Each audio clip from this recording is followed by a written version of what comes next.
Canon just announced their quarterly results for the second half of 2024. Well, to be more specific, the second quarter of 2024. Some highlights: sales are up 14% year over year. Operating profit is up 30%. And all this despite being a rather slow release year, at least up until now. But Canon isn't satisfied with their progress mid-year. But more on that shortly. But before we get to the details, please subscribe to this channel.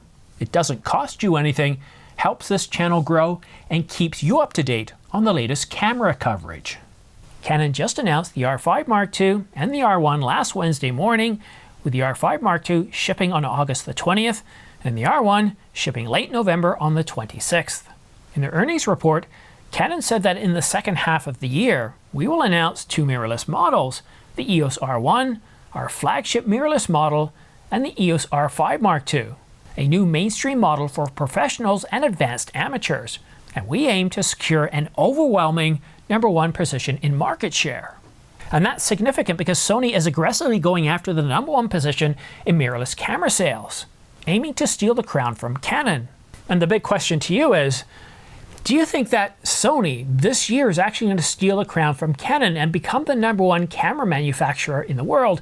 And I'm not just talking mirrorless, I'm talking all interchangeable lens cameras. I'm talking about, you name it, everything: DSLRs, mirrorless cameras, and even, you know what, let's throw in point and shoot. So everything under imaging, excluding photocopiers. What do you think? Do you think it's possible?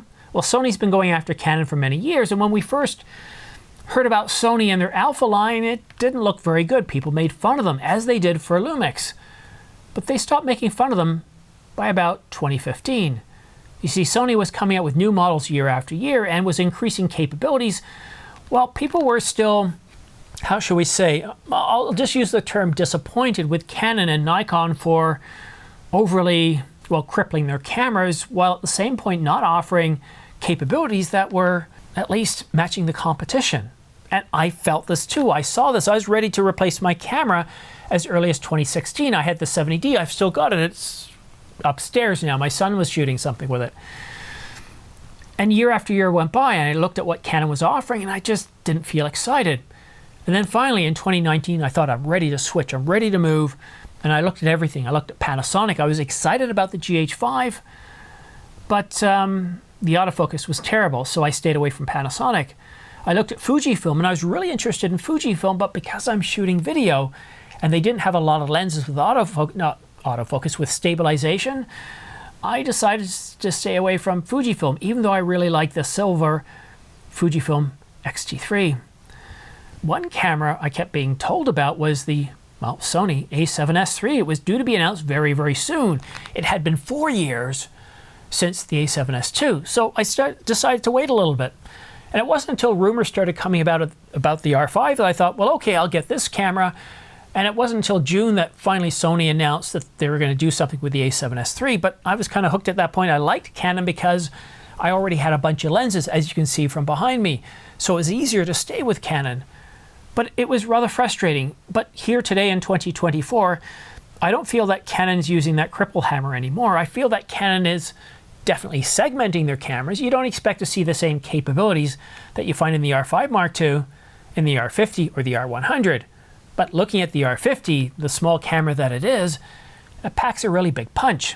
The R6 Mark II, it's looking to be very powerful as well. And then all the way up, we've got a really good selection of cameras. The only problems that most people have is in terms of lenses. And I do have something I want to tell you about in the upcoming weeks, but I can't right now. But at least finally we're getting third-party lenses made by Sigma and Tamron, although just for APS-C at this point. But Sony, with their E-mount, with all the lenses that are available, it's a pretty big deal that a lot of people have decided, you know what, I really like what Sony's offering. So, again, the question I ask you, is Canon, with the release of the R1 at the end of November and the R5 Mark II in just about 4 weeks, in just, well, I guess it's 3 weeks now when it starts shipping, do you think that Canon's going to maintain its market share, as Canon has claimed they will? Canon's well aware of Sony and how they're coming close on them. And I can't tell you anything specifically, but I know that Canon's going to release at least 2 cameras in the second half of this year. Now, will they start shipping in quantity before 2025? That's anyone's guess. Me personally, I don't know. I think Canon with the R5, the Mark II, it's going to do well for them. The R1 is very, very niche. It depends on what other cameras Canon comes out with, what other cameras they refresh. Will there be an R6 Mark III? Will there be an R7 Mark II? What about an R10 Mark II? What about an R2? You see, now that we have the R1 and its 24 megapixels, I never thought I'd say this, but there actually looks to be room for an R2.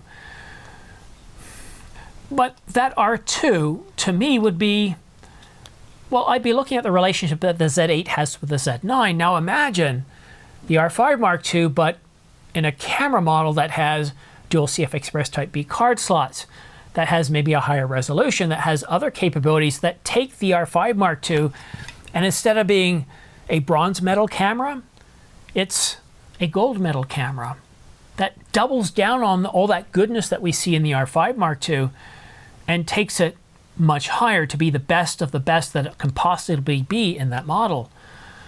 Let me know what you think in the comment section down below. Now, I do want to let you know and remind you that while the R5 Mark II is not going to start shipping until August the 20th, you can still go ahead and pre-order. I've got my pre-order links down below in the description, these guys right here. If you happen to use the links for Adorama or B&H, just to let you know, I do get a small commission back of anywhere from 2 to 8%. And a big thanks to all of you that have done that.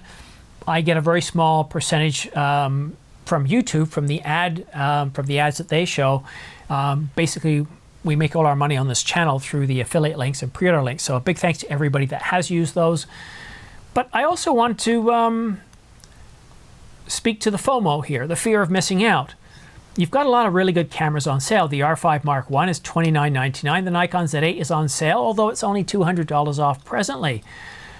And those two are very, very incredible cameras. I put out a video just a couple of days ago talking about, is the R5 Mark II a wow camera?